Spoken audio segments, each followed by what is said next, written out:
Many thanks for staying with us here on News Today to some more stories. Now, residents of Ladade, Kotopon, Lejokuku and Krowo constituencies are demonstrating against hikes in prepaid electricity tariffs and other utility services, unemployment, and what they describe as very high cost of living in the country. Joining us is Jennifer Kiomwa, has been following the demonstrators and joins us live now on the phone with some more. So, Jennifer, good afternoon. Can you tell us really what happened today at Teshie?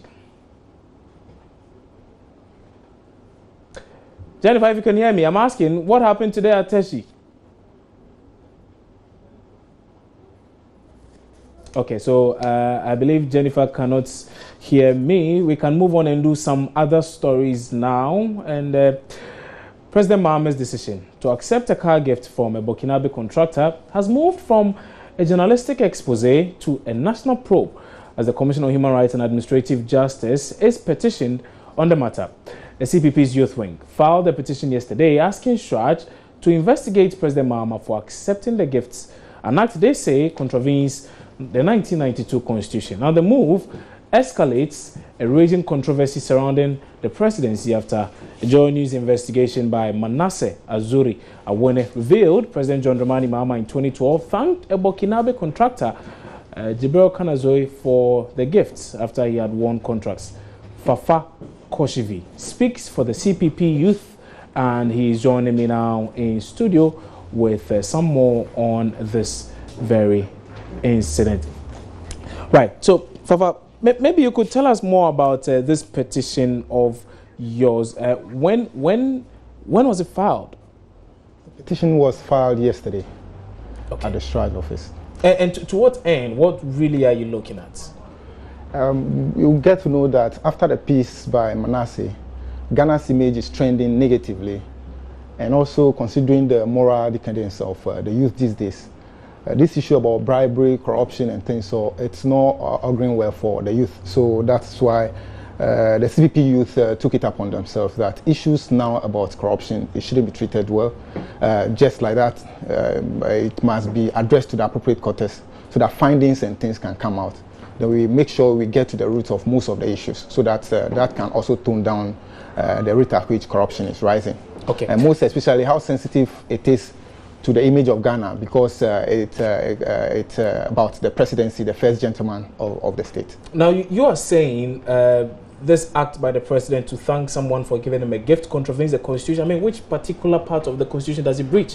It is not in any way a bribe. That's according to what government officials are telling us. They're just saying the president received the gifts, added it to the pool of vehicles he had at the Flagstaff House, and just called the person to thank him. Which part of that makes it a bribe?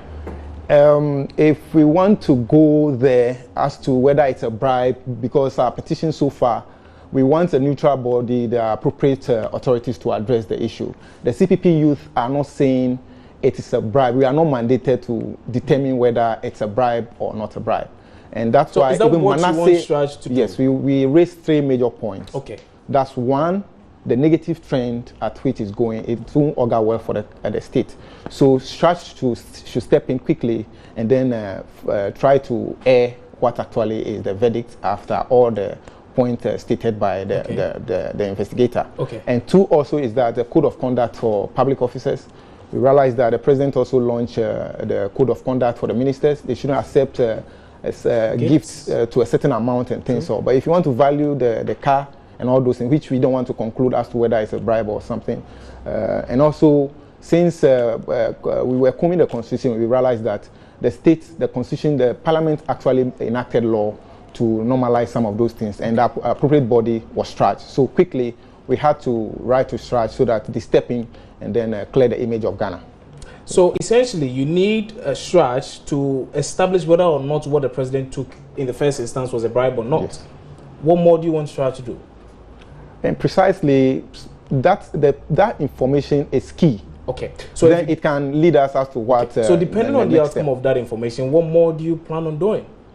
Assuming without admitting that the Shraj comes out to say that, well, there was a bit of conflict of interest in there, what then do you do? Definitely, the law even provision for that. That's to the next step of action. Which is? The law will guide us. Which is? The recommendation will even come from the Shraj, and we'll take it up. But we're relentless in the fight for... Is it that you want the president impeached? Should he be found guilty? There are recommendations, which we can't outrightly tell you now. We can't count our chicks before they are hatched. So we rely solidly on the verdict of Shraj. Once they come out and they say it's contempt of, or it amounts to conflict of interest, or something else, the content will guide us as to what's next. I see. Have you received any response from Shraj as far as this issue is concerned since you filed this petition? No, I expect that we give them some ample time. Okay. So how much time are we looking at? Well, definitely, let's see by close of week. And if no response comes, then we will meet again and decide what, because in all aspects, Ghana first. Right. Yeah. Fafa, many thanks for your time on news today. And Fafa Koshivi is with the youth wing of the Convention People's Party, and he joined us in studio to tell us more about that petition they have filed at the Commission on Human Rights and Administrative Justice. Well, they want Shraj to establish first and foremost whether or not the gift taken by the president was one that put him in a situation of a conflict of interest, and they're saying depending on that they will know the next line of action, which obviously includes probably starting an impeachment process. We'll keep our eyes on that and bring you some more in subsequent bulletins. But away from that now, let's return to that story at Teshie, where residents of Ladade, Kotopon, Lejekuku and Krowo constituencies have this morning been demonstrating against hikes in prepaid electricity tariffs and other utility services, unemployment, and what they describe as very high cost of living in the country. Joining us, Jennifer Kyomo has been following the demonstrators all day and is now joining us on phone with some more. So Jennifer, earlier I was asking what the situation is. How did this whole demonstration go, and what are they demanding, these protesters? Well, according to the Teshie and La residents here in Accra, the demonstration went very, very well. They congregated and met from the beach road, and they finally met in front of the Neighborhood Friends Cafe at Triblo. They presented their petition to some messengers from the MCE's office. The MCE did not come, and neither did the MP for the area. However, they do believe that their petition will reach the MCE's office, and they're waiting for a positive response from him concerning their petition with the electricity tariff issues that they protested against this morning. Right.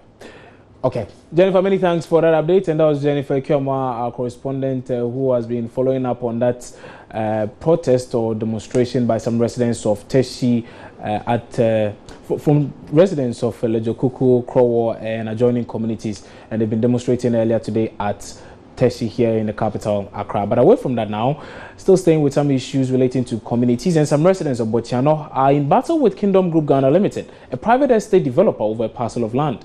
Now, according to the residents, the area being excavated by Kingdom Group Limited is part of a river from which majority of the fisherfolk get their livelihood. But the new owners of the land insist the land is nothing short of just a marshy area on which they intend to build a resort because they have followed due process.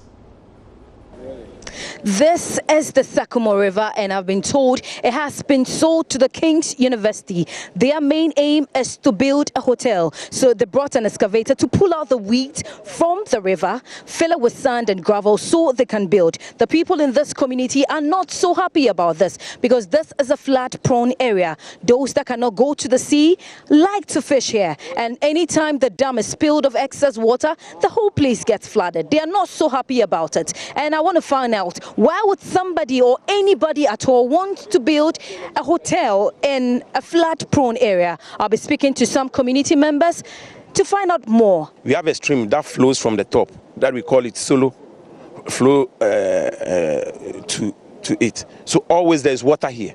Always water will flow from the top, and we have been fishing. We have the areas around who are fishermen who normally fish in the stream.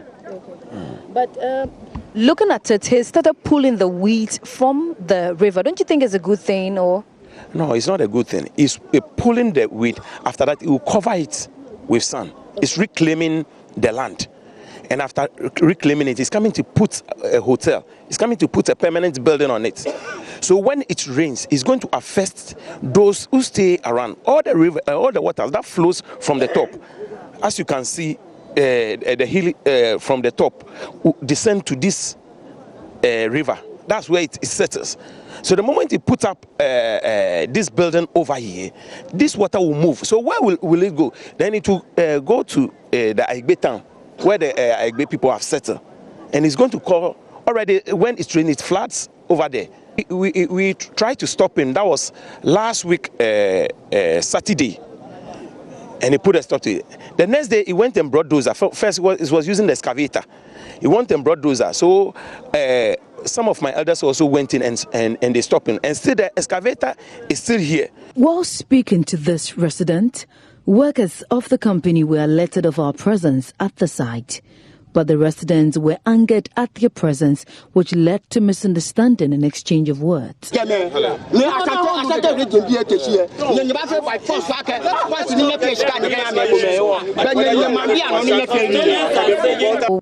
Senyo-Samavo is the finance director for Kingdom Group Limited. We heard this river or land has been sold to your company. Yes, it's land that has been sold to our company. Not a river. Not a river. As you can see, it's quite shallow, and it's a spillover from the stream. There has been a lot of pollution on the stream, so it gets choked, and then the land spills over a long period of time. That's what has created. So this is just water lodged over here. It's very shallow. The equipment have been moving in it, and if you don't mind, we can even walk into this right now for you to know. It's very shallow. It's not a river. Okay, so how was it before you came? Before we came here, it was like that. I hope you can see. It was like that. Nobody ever came here. It's land, but it was covered with weeds and grass and all these things. The people in the community are not so happy about it. Yes, as it goes in to say, with every development that goes on, there are people who would be on your side, there are people who would be forces of resistance, but we have followed our due process. We bought the land from the rightful owners. We settled all the other factions, Asafo boys, the chiefs, the family that owns the land. And as I said earlier before, we cannot go and put money in everybody's pockets, but we follow the due process.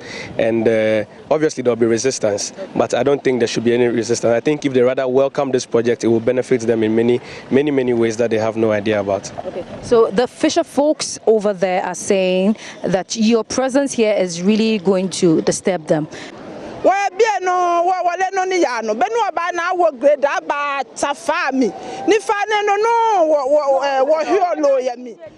here when we saw excavators dredging the river.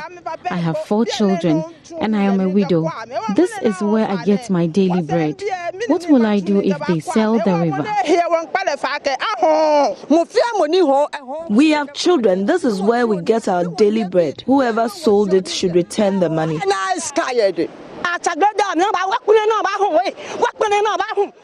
This is where I get my daily bread. I won't agree to the sale of the river. We won't agree.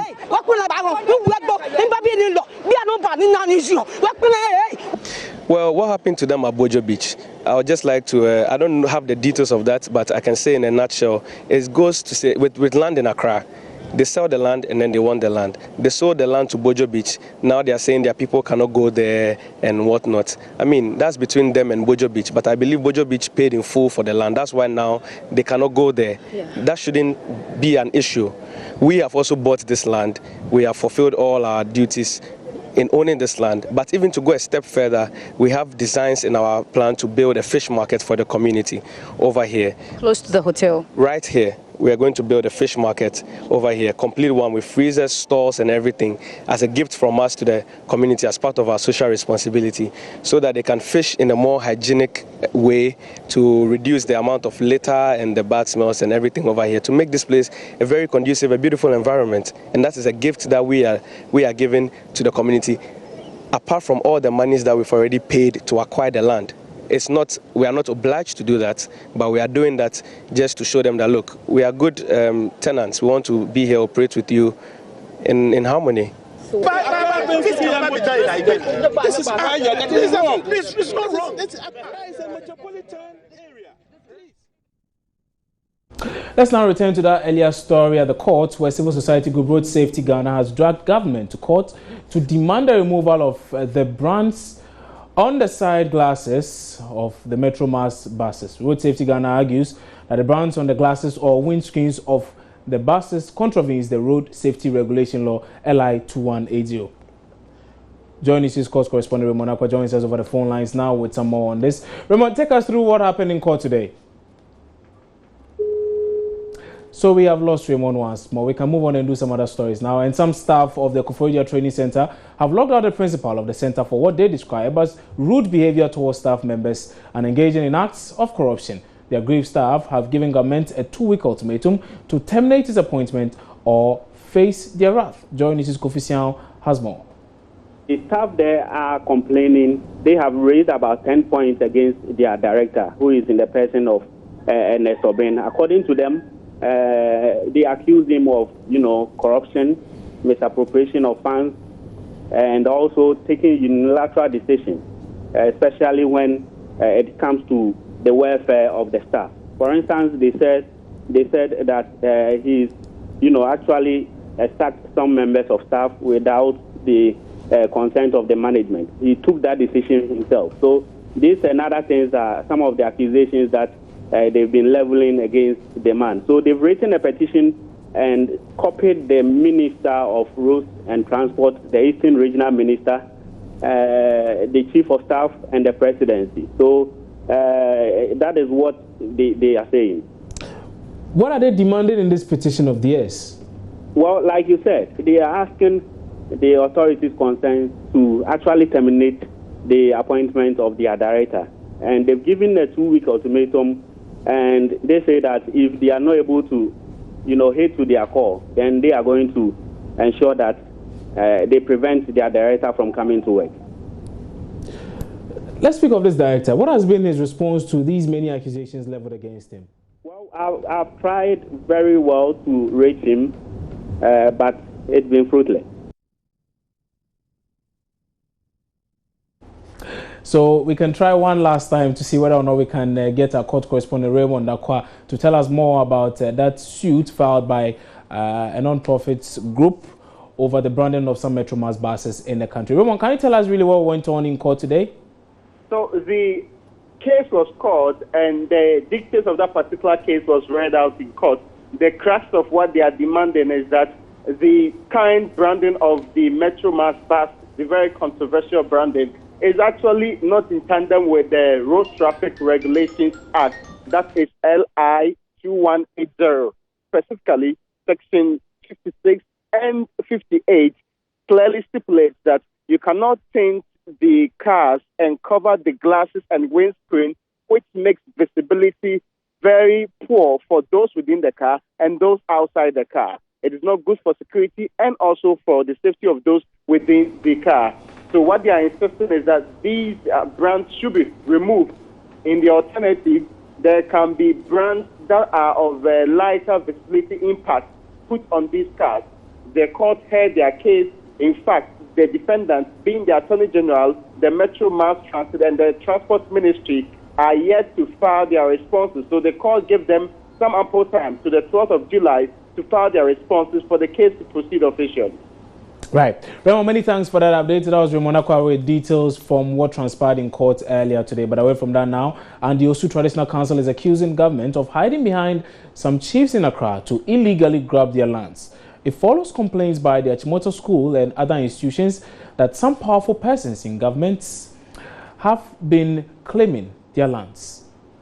This Achimota School/Osu School property, whatever the courts have said, has only served to divide Osu.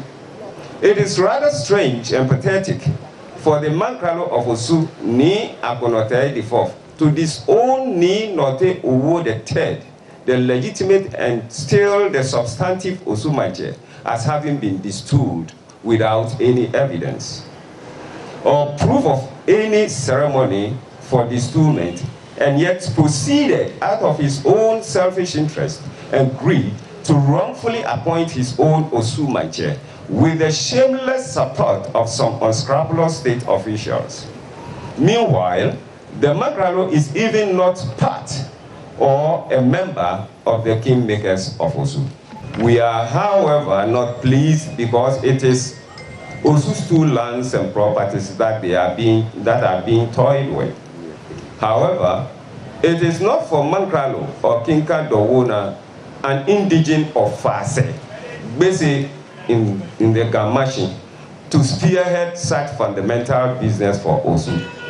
Ninoto Wu III and his council have the capacity, the support of the indigenes of Osu, and the traditional authority backing, and can therefore competently deal with all matters affecting Osu Stool boundaries and properties. Under no circumstance should government consider releasing any Osu Stool land or property to the imposter, Kinkan Dowona of Ganfase Beshin. Under no circumstance should government consider releasing any Osu Stool land or property to the imposter, Kinkan Dowona of Ganfase Beshin Division. We are therefore, by this platform, afforded us by the media, cautioning and urging all individuals, group, state operatives, and state developers who busily transacting business with Kinka, Dowona, and Mankraro to desist and advise themselves. It won't be long before the chickens come home roosting. There's more on this story in subsequent bulletins on your Joy News channel here on Multi TV. Now, Roads and Highways Minister Alhaji Yusuf Hussaini has decried the lack of adequate funds for the ministry to execute many of the road projects in the country. Alhaji Yusuf Hussaini said the budgetary allocation and the road fund have been insufficient to fund the many backlog road projects. Now, the sector minister disclosed this to Francis Aban, host of Joy News analysis program, The Pulse, yesterday. He expressed dissatisfaction over the way most of the constructed roads are deteriorating at a faster pace in the country. I went to the Ministry of Roads and Highways. There was hue and cry about non-payment of contractors on the Eastern Corridor. I went onto the Eastern Corridor. It came out clearly that the government did not owe the contractors then. And so what then was the problem was that the contracts had been awarded in 2010, that the rates that were used in determining the cost of the contract price of the works had deteriorated and had lost its economic value. So the contractors were not motivated enough to work, and that was why there was no work. So subsequently, we have since reviewed the rates, and that is why they are going back and working to generate. You're watching news today here on your Joy News channel on Multi TV. We're taking a break. When we come back, bringing some updates in business and sports. Stay with us.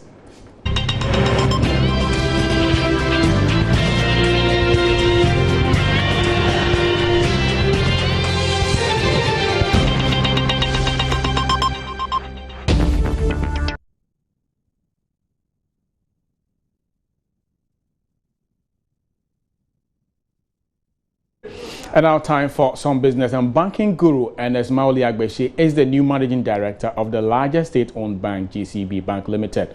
He beat competition from some of the country's most experienced bankers who hope to lead the bank. Joy Business gathers the board of GCB Bank settled on Mr. Agbeshi after grueling interviews with about 5 applicants. All of them astute bankers. He will succeed Mr. Simon Domo, who left the bank in March this year after nearly 6 years at the helm of affairs there.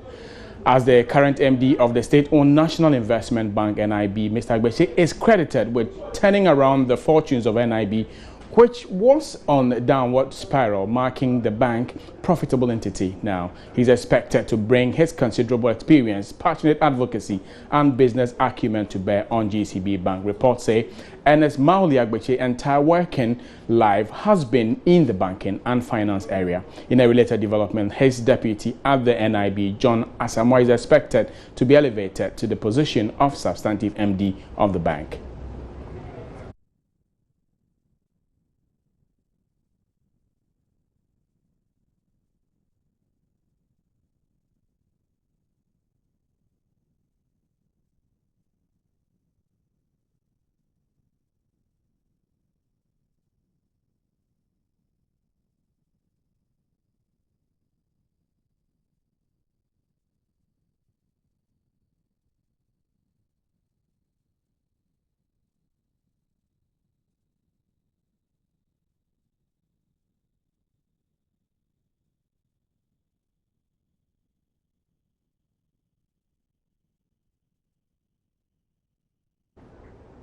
And internet service providers continue to explore ways of meeting the demands of customers, all in a bid to beat competition, which is currently at its peak. The latest is Airtel Ghana, which has introduced a new data bundle product dubbed Airtel Flex that rewards its customers with a percentage of any purchase made. Speaking to Joy Business at the launch, the marketing director, Rose Finn, spoke and explained the product also offers free access to some special media or social media applications while encouraging savings on Airtel money. Flex is literally the most innovative data bundle product on the market today. We're very excited to be launching Flex tonight. What's amazing about Flex is that you get access to free social media sites such as Facebook, WhatsApp, and then you also can stream YouTube for free. But in addition, every time you make a purchase on Flex, you get a percentage of that back in your Airtel Money wallet. So we're very excited because it's really unique, it's very innovative, and we know this is what customers are looking for. Customer service is actually one of the areas that's very important to us, and our ability to really get a lot of customer insights and action them is the reason why Airtel is the fastest growing telecommunications network today. So one of the things we do is really pay attention to what our customers' needs are. When it comes to product definitions, it's about creating products that our customers want and suiting them to the various different segments of customers that we have. So it's not a cookie cutter approach. And Flex is an example of that. We realized that the youth wanted a product that they could identify with, a place where they could go to get access to free social media, which is one of the things that's most important to them. But as they come out of school, etc., they get into the habit of saving, and this is why the fact that they get a portion of the amount they're using to purchase back into their Airtel Money wallet is very important. So these are some of the things we do to make sure that we keep our customers excited and we give them products that suit their needs.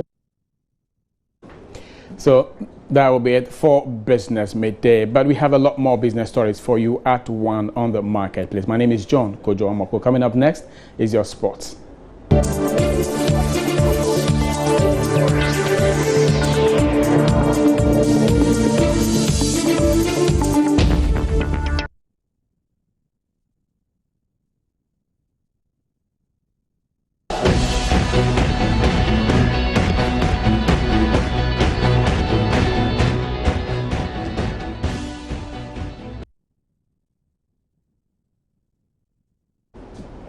Good afternoon, my name is Baba Tando. Let's talk sports right here, right now on News Today, and we begin from the stables of Accra Hearts of Folk and the club and Coach Kenichi Yatsuhashi's soap opera. It ended yesterday after the two parties agreed to part ways on mutual consent. Now this comes after the Japanese American gave the Phobians an option to grant him a 25-day leave or terminate his contract for him to undertake a training course in India next month. Now the Phobians chose the option of ending his stay at the club following a critical assessment of the situation. Majority of Hearts of Folk fans are really enraged by this decision. Let's hit the streets of Accra. I don't want the man to go. They have to remain for some time, because if you do a wrong thing, you must to be remember, or somebody should advise you, teach you to become a good person in future. Also, you should have remained here for some time. It's not necessary at once you should go or live in the country. The supporters will have, they will be disappointed in the management, because I think Kenichi has brought us of folk for some, I think he has brought them popularity. I think it will affect us of folk very much, because the Japanese who are in town will stop going to the stadium, and I think it will affect us of folk financially. I don't think they will go to a stadium to affect the team. It will affect us. It will affect especially the House, the House supporters. It will affect us, and it will make House of Folk that House of Folk not be House of Folk again, because he was doing well for the team. So I wasn't happy about the whole thing. When I heard I heard it on news this morning, I was very sad. I was very sad. Now, there are lots of reactions on this particular story. You can check them out on the sports page of myjoyonline.com. But let's move on. And former Youth and Sports Minister under the Rawlings administration, Honorable Enoch Mensah, has declared his support for Neil Ante van der Poel over the latter's decision to seek accountability from the Ghana Football Association. Now, the friction between the ministry and the FA heightens by the day, and it is unclear how soon the issue can be resolved. Member of Parliament for Ningo Pram, E.T. Mensah, has some advice. In the past, they were hiding behind, FIFA. So people could not even talk about budgets, audits, and other things. Did you have such an experience?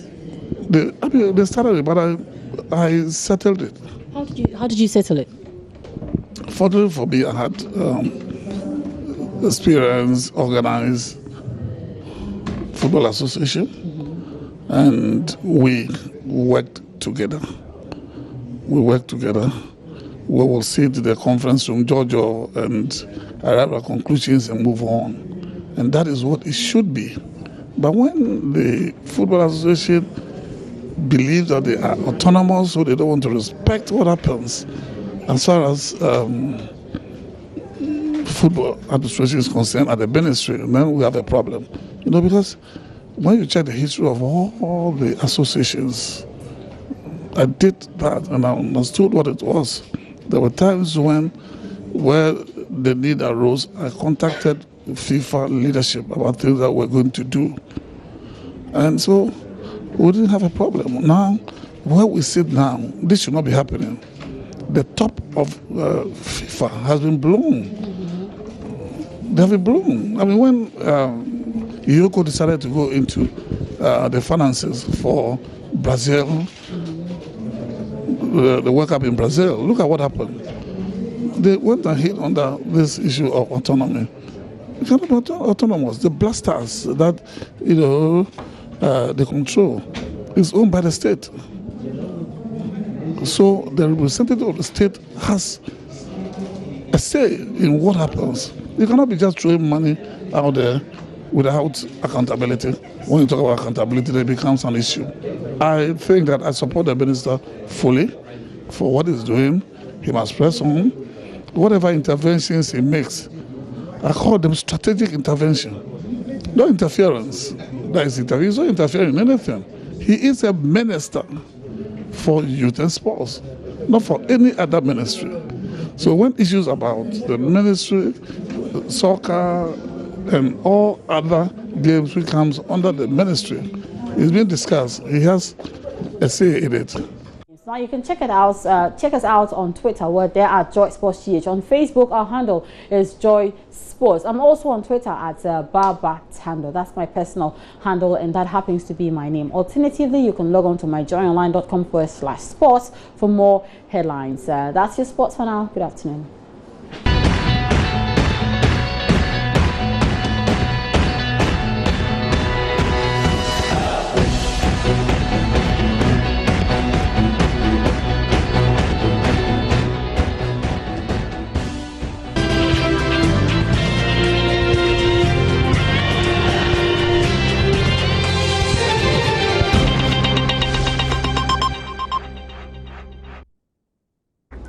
But that's it for the news this afternoon. My name is Kwabena Chencheni Boating. Remember, there's more news when you visit www.myjoyonline.com.